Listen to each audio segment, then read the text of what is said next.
আপনারা যদি পরিবার নিয়ে জাতীয় চিড়িয়াখানা আসার পরিকল্পনা করে থাকেন তাহলে চেষ্টা করবেন অফ সিজনে আসার, কেননা অফ সিজনে মানুষের ঢল কম থাকে আর এখানে পরিবেশটা খুব শান্ত থাকে। এর পাশাপাশি সব কিছু দেখতেও পারবেন। আর যদি অন সিজনে আসেন সেক্ষেত্রে আপনার কষ্ট হয়ে যাবে, সব কিছু উপভোগ করে দেখতেও পারবেন না মানুষের ঢলের কারণে। আর চিড়িয়াখানা মূলত এক এক শিডিউলে এক এক সময় খোলা এবং বন্ধ থাকে। বিশেষ করে গ্রীষ্মকাল থেকে অক্টোবরের দিকে সকাল 9টা থেকে বিকাল 4টা পর্যন্ত খোলা থাকে, দুঃখিত বিকাল 6টা পর্যন্ত খোলা থাকে। আর শীতকালের ক্ষেত্রে সকাল 8টা থেকে বিকাল 5টা পর্যন্ত খোলা থাকে। এবং দর্শক জেনে রাখা ভালো, প্রতি রবিবার, হ্যাঁ আমি আবার বলছি, প্রতি রবিবার চিড়িয়াখানা বন্ধ থাকে। সুতরাং আসার পূর্বে নিশ্চিত হয়ে নিন যে দিনটি রবিবার কিনা। দর্শক দেখতে পাচ্ছেন আমাদের পরবর্তী প্রদর্শনী হচ্ছে হিমালয়ান গ্রিফন শকুন, যেগুলো বসে আছে দেখতেই পাচ্ছেন।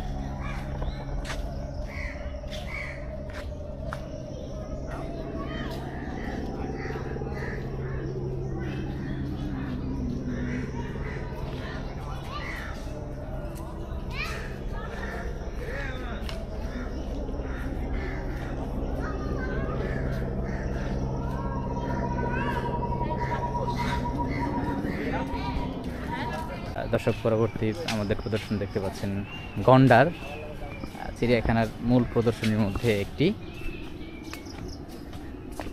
চলুন দেখা যাক।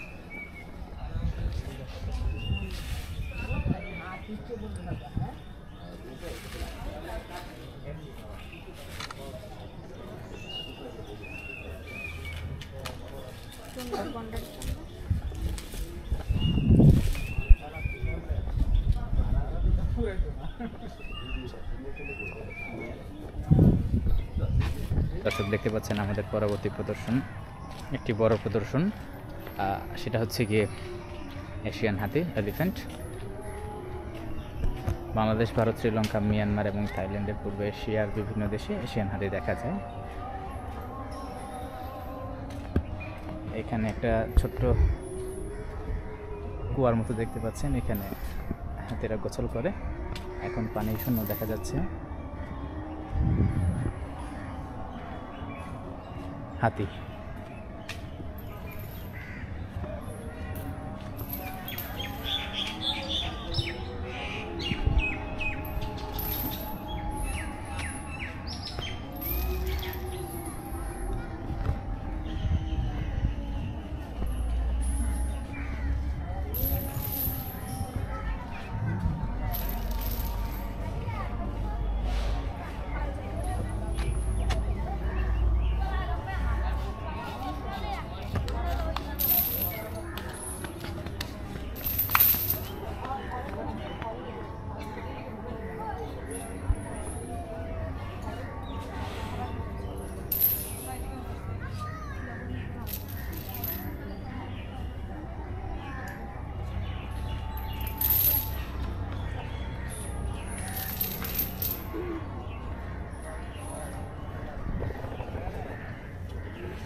এবং হাতি প্রদর্শনীর পাশেই দেখতে পাবেন একটা ছোট্ট ক্যান্টিন, ইগল রেস্তোরাঁ। এখানে আপনি চাইলে দুপুরের নাস্তাটা সেরে ফেলতে পারেন এবং অবশ্যই কোনো কিছু খাওয়ার আগে এর দাম সম্পর্কে অবগত হন, কেননা এখানে দামটা বাহিরের থেকে তুলনামূলক একটু বেশি হতে পারে, এমনই হয়ে থাকে সাধারণত। তো আসার পূর্বে অবশ্যই খাবারের সম্পর্কে জেনে নেবেন, কোথায় কোনটার প্রাইস কেমন।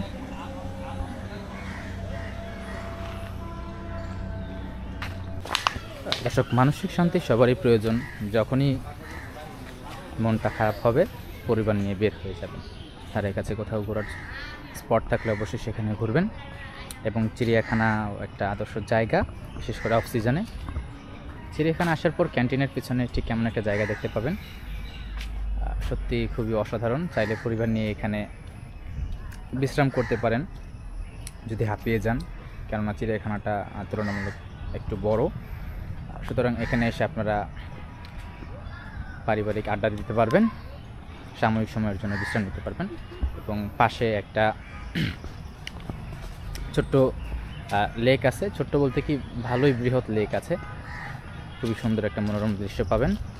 এবং দর্শক, একটা কথা না বললেই নয়, সেটা হচ্ছে গিয়ে যদি আপনি কোনো পিকনিকের উদ্দেশ্যে আসতে চান, বিশেষ করে মাদ্রাসা বা স্কুলের ছোটো বাচ্চাদের নিয়ে কোনো পিকনিক বা বড়দের নিয়ে কোনো পিকনিকের আয়োজন করতে চাইলে সেখানে চিড়িয়াখানা কর্তৃপক্ষ কর্তৃক কিছু টাকা আপনাকে দিতে হবে। 6 থেকে 10,000 বা 15,000-এর মধ্যে লিমিটেশন এরকম হতে পারে। তো দর্শক, দেখতেই পাচ্ছেন কত সুন্দর একটা ভিউ, যা না দেখালেই নয়। সত্যি খুবই মনোরম, ঠান্ডা একটা বাতাস আসছে এখানে, সত্যি খুবই সুন্দর। পানির ঢেউগুলো খুবই সুন্দর দেখাচ্ছে দর্শক।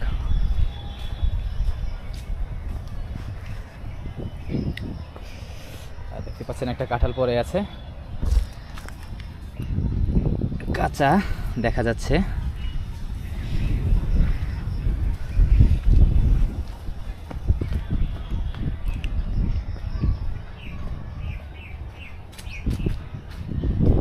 হচ্ছে কি নদীর ভিউ,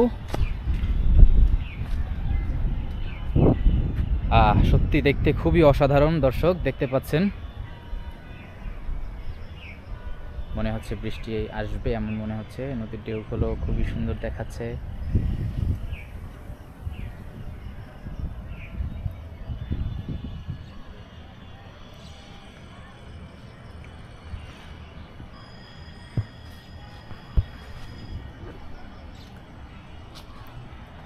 এমন একটা জায়গায় পরিবার নিয়ে না আসলেই নয় দর্শক, অবশ্যই আসবেন, পরিবার নিয়ে ঘুরে যাবেন।